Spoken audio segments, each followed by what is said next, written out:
উপস্থিত সম্মানিত সভাপতি, উপস্থিত আজকের আমাদের দলের বিভিন্ন দলের নেতৃবৃন্দ, উপস্থিত ঢাকাবাসী, আসসালামু আলাইকুম ওয়া রাহমাতুল্লাহি ওয়া বারাকাতুহু।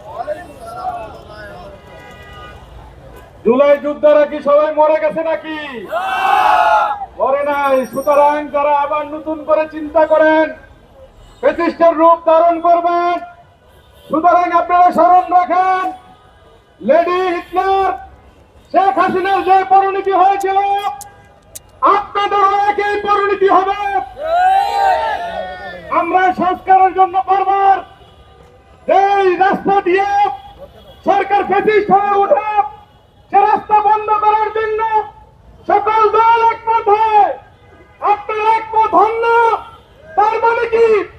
তার মানে হলো আপনারা সামনে ফ্যাসিস্টের রূপ ধারণ করবেন।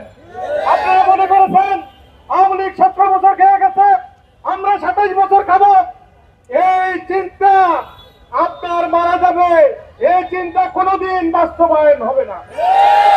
এদেশে তৈরি জনতা বলতে থাকবে, এই ধরনের স্বপ্ন আর বাস্তবায়ন করতে দেওয়া হবে না। আমরা সেই ধরনের সরকার আর চাই না।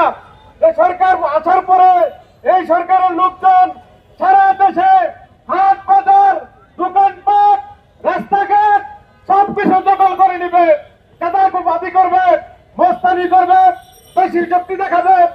এই ধরনের সরকার এই দেশের জনগণ আর বরদাস্ত করবে না।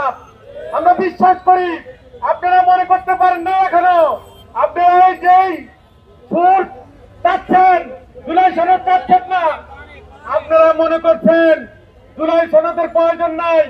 আপনারা বলছিলেন কেয়ারটেকারও প্রয়োজন নাই, শিশু পাগল ছাড়া কেউ কেয়ারটেকার মানে মানবে এমন তো নিরপেক্ষ কোনো লোকে নাই।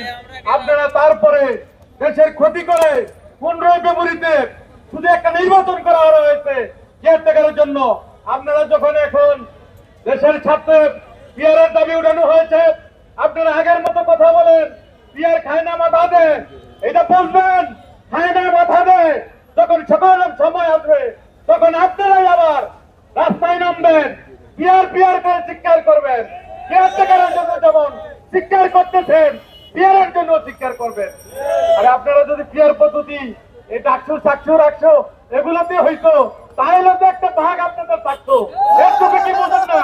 সুতরাং আপনারা যেরকম মনে করেন, আপনারা যদি মনে করেন আপনারা দেশটাকে আবার খাবেন এই চিন্তা নিয়ে বসে থাকেন, তাহলে মনে রাখবেন ইউনিভার্সিটিতে যেভাবে লাল কার্ড দেখিয়েছে সারা দেশে আপনাদেরকে সেভাবেই জনগণ লাল কার্ড দেখাবে ইনশাল্লাহ। সুতরাং আমরা আগামী দিনে কোন ধরনের ফ্যাসিস্টকে আমরা বরদাস্ত করবো না। আগামী দিনে কোন মস্তান চাঁদাবাজ গুন্ডা এই ধরনের লোককে আমরা বরদাস্ত করবো না। আপনারা মনে করেন না যে অতীতের মতন গুন্ডার হুন্ডা নিয়ে নির্বাচন ঠান্ডা করে দিবেন, এইটা আপনি করতে পারবেন না। জনগণ আপনাদেরকে ঠান্ডা করে দিবে। সুতরাং আগামী নির্বাচন জুলাই সনদ ঘোষিত হবে, জুলাই সনদ আইনের রূপ নেবে এবং তারপরে নির্বাচন হবে। সেই নির্বাচনে জনগণ তার মতামত পেশ করবে।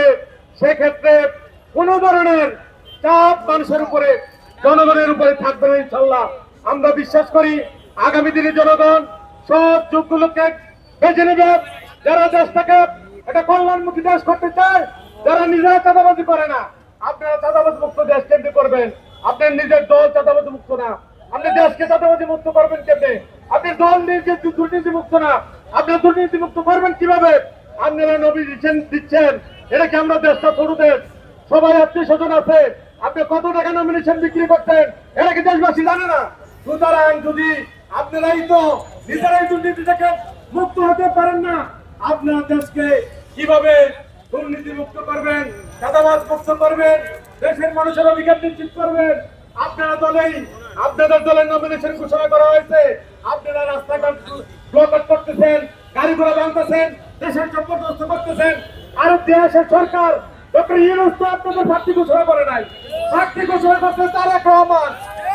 তারেক রহমানের ঘরবাড়ি ভাঙচুর করেন, তারেক রহমান দিনের নেতৃত্ব ঘরবাড়ি ভাঙচুর করেন, তা না করে আপনারা দেশের মানুষের ক্ষতি করছেন।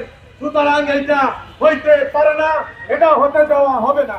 সুতরাং আগামী দিনে আমরা বিশ্বাস করি আগামী দিনে